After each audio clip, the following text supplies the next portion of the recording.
Hello students, आप सभी का हार्दिक स्वागत है, हार्दिक अभिनंदन है उत्कर्ष के ऑनलाइन प्लेटफॉर्म पर। कैसे हैं आप सभी और कैसी चल रही है आपकी पढ़ाई? बिल्कुल, तो आज हम विश्लेषण करने वाले हैं आर्थिक सेक्टर का। क्या होती है आर्थिक क्रियाएं, क्या होती हैं प्राथमिक, द्वितीयक, तृतीयक क्रियाएं, और साथ ही में गहन विस्तारित विश्लेषण करेंगे तीनों क्रियाओं का और हल करेंगे एक महत्वपूर्ण प्रश्न जो अभी कुछ ही दिनों पहले आयोजित की गई यूपीएससी आईएएस की जो प्री परीक्षा थी, प्री एग्जाम था, उसमें एक महत्वपूर्ण प्रश्न पूछा गया था आर्थिक सेक्टर से। और कक्षा 12वीं के जो प्राथमिक क्रिया अध्याय हैं, द्वितीयक क्रिया अध्याय हैं, तृतीयक क्रिया अध्याय हैं, तीनों से इस प्रश्न का खासा संबंध है। तो चलिए करते हैं आरंभ गहन विस्तारित विश्लेषण आप सभी की बढ़िया से बढ़िया पढ़ाई के लिए। देखिए, सर्वप्रथम यहां पे हम डिस्कस करेंगे आर्थिक सेक्टर। तो उससे पहले हमें यह समझना है कि आर्थिक क्रियाएं क्या होती। तो जब हम बात करते हैं आर्थिक क्रियाओं की, तो देखिए वे क्रियाएं जिनका संबंध लाभ अर्जित करने से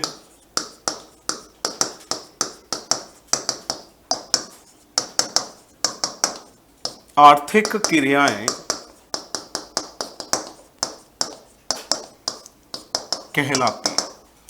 तो ऐसी क्रियाएं जो प्रॉफिट ओरिएंटेड हैं, जिनका मुख्य लक्ष्य है लाभ कमाना, लाभ अर्जित करना, ऐसी सभी क्रियाओं को हम आर्थिक क्रियाओं के नाम से जानते हैं और इसी को हम आर्थिक सेक्टर भी कहते हैं। तो जब हम बात करते हैं आर्थिक सेक्टर की, तो मुख्य रूप से हमारे सामने तीन सेक्टर उत्पन्न होते हैं। वैसे तृतीयक सेवाओं में, तृतीयक गतिविधियों में दो प्रमुख सेक्टर और भी उभरे हैं, जिनको हम कहते हैं चतुर्थक क्रियाकलाप और पंचम क्रियाकलाप। बिल्कुल, तो सर्वप्रथम बात करते हैं प्राथमिक क्रियाएं, फिर है हमारी द्वितीयक क्रिया और तीसरी है हमारी तृतीयक क्रिया। अब देखिए यहां पर जब हम बात करते हैं प्राथमिक क्रिया, तो ये क्रिया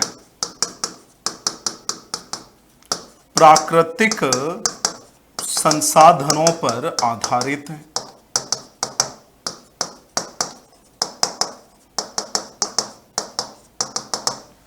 और इसमें काम करने वाले जो लोग हैं उनको लाल कॉलर श्रमिक के नाम से कहा जाना जाता है। और उदाहरण के तौर पर अगर हम देखें इन क्रियाओं को, तो इसमें बहुत सारे उदाहरण हमें मिलेंगे, जैसे कृषि, कृषि के प्रकार, अगर हम बात करें पशुपालन की, अगर हम बात करें आखेट एवं संग्रह की, अगर हम बात करें खनन की, अगर हम बात करें डेयरी आदि की। तो ये जितनी भी क्रियाएं हैं, इन सबका संबंध किससे? इन सबका संबंध है प्राथमिक क्रियाओं से। ये हमें यहां पर समझना अति आवश्यक है। मूल रूप से अगर हम बात करें, इन सभी क्रियाओं से हमें कच्चा माल प्राप्त होता है और इन्हीं कच्चे मालों का विनिर्माण प्रक्रिया द्वारा विशिष्ट उत्पादों में परिवर्तन किया जाता है। और जब मैं बात करता हूं द्वितीयक क्रिया की, तो आप यहां पे देखिए बहुत ही बढ़िया तरीके से द्वितीयक क्रिया, तो द्वितीयक क्रियाएं हैं वो विनिर्माण से संबंधित है। अब आप कहेंगे विनिर्माण क्या होता है? विनिर्माण के अंतर्गत जो कच्चा माल होता है उसको परिवर्तित किया जाता है विशिष्ट उत्पाद में, और इससे कच्चे माल की जो वैल्यू है, मूल्य है, वो बढ़ जाता है। ये हमें यहां पर समझना है शानदार तरीके से, धुआंधार तरीके से। और इसको समझने के लिए हम यहां पे बहुत सारे उदाहरण हैं, उनकी सहायता ले सकते हैं, जैसे लोहा व इस्पात उद्योग। तो इसके अंतर्गत लोहा, जो लोह अयस्क है, मैग्नीज हो गया, इत्यादि जो कच्चे माल हैं उनका विनिर्माण प्रक्रिया द्वारा परिवर्तन किया जाता है इस्पात में, स्टील में। तो स्टील क्या हो गया? हमारा विशिष्ट उत्पाद हो गया। इसी तरीके से आप देखिए सूती वस्त्र उद्योग। तो इसके अंतर्गत जो कपास है, कच्चा माल है, जो हमें कृषि क्रिया के माध्यम से प्राप्त होता है, विनिर्माण प्रक्रियाओं द्वारा हम उसे वस्त्र, कपड़े इत्यादि में परिवर्तित करते हैं। तो वस्त्र, कपड़े क्या हो गए? विशिष्ट उत्पाद हो गए। इसी प्रकार से जो बॉक्साइट अयस्क है उसको विनिर्माण प्रक्रिया द्वारा परिवर्तित किया जाता है एल्यूमिनियम में। तो एल्यूमिनियम क्या हो गया? विशिष्ट उत्पाद। और बॉक्साइट क्या हो गया? कच्चा माल। इस प्रकार से आपको विभिन्न प्रकार के उदाहरण यहां पर मिल जाएंगे। तो ये जो प्रक्रिया है वो कौन सी है? द्वितीयक क्रिया है। हम बात करते हैं अब तृतीयक क्रियाकलाप की।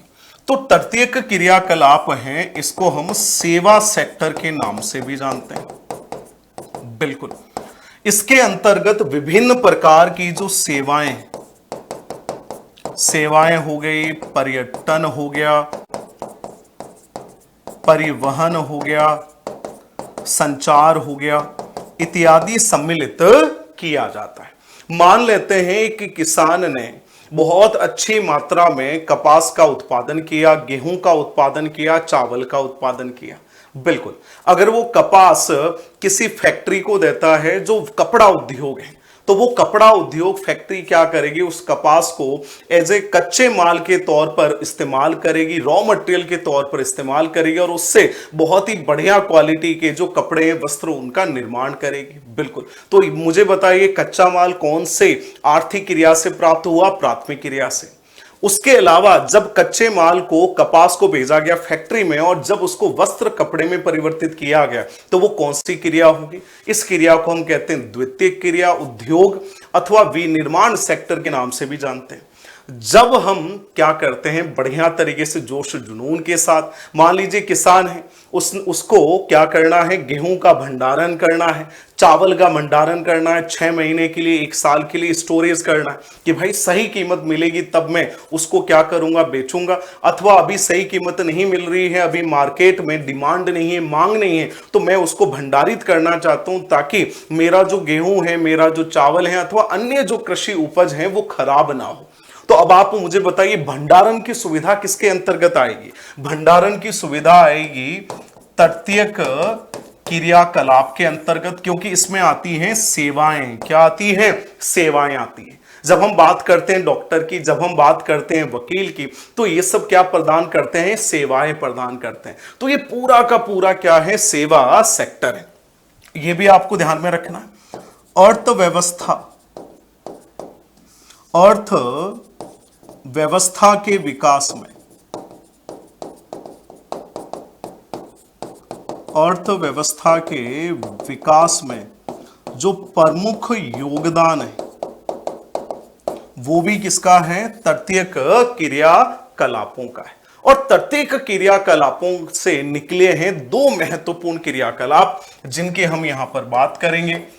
एक का नाम है चतुर्थक क्रियाकलाप और दूसरा है पंचम क्रियाकलाप। जब हम बात करते हैं चतुर्थक क्रियाकलाप की, तो इसके अंतर्गत ये आपको ध्यान में रखना है, सूचना आधारित सेवाएं प्रदान की जाती है।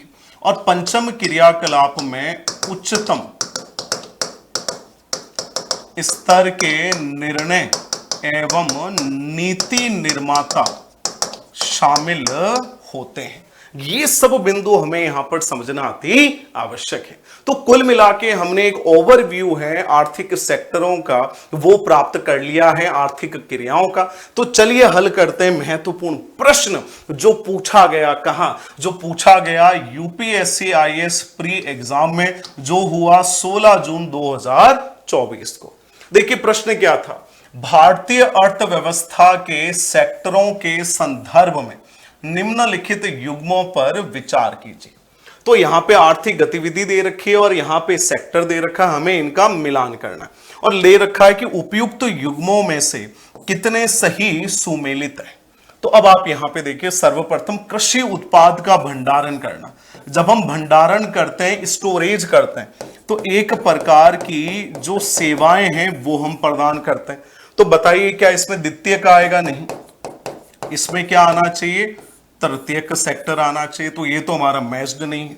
जब मैं बात करता हूं डेयरी फार्म की, तो डेयरी फार्म किस में आना चाहिए? प्राथमिक में। एकदम मैच करता है। खनिज की खोज करना, खनन करना, किसमें आता है? प्राथमिक में आता है। यहां पे दे रखा है तृतीयक, ये गलत हो जाएगा। कपड़ा बुनाई करना, अगर मैं कपास से कपड़े की बुनाई करता हूं तो वो किसमें आ जाएगा? द्वितीयक में। तो ये हमारा सही माना जाएगा। तो अब आप यहां पे देखिए सेकंड और फोर्थ क्या दे रखा है? सेकंड और फोर्थ ये हमारे दो सही है, तो सही उत्तर क्या होगा? केवल दो। तो देखिए कितने आसानी से कक्षा 12वीं के आधार पर आप यूपीएससी प्री जो परीक्षा हुई आईएएस की उसके भी प्रश्न को आप आसानी से हल कर सकते हैं।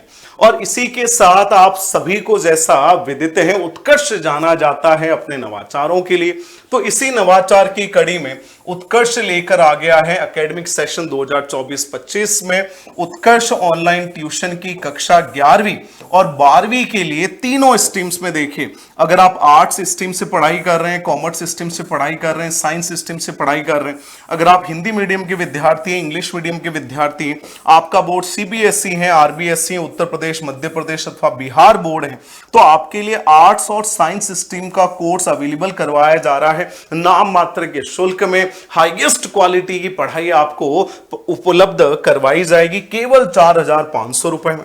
और कॉमर्स का जो रिकॉर्डेड लाइव कोर्स है वो होगा केवल 3,500 रुपए में आपको उपलब्ध करवाया जा रहा है। तो आज ही आपको इन कोर्सेज का लाभ उठाना है। Wishing you all the very best.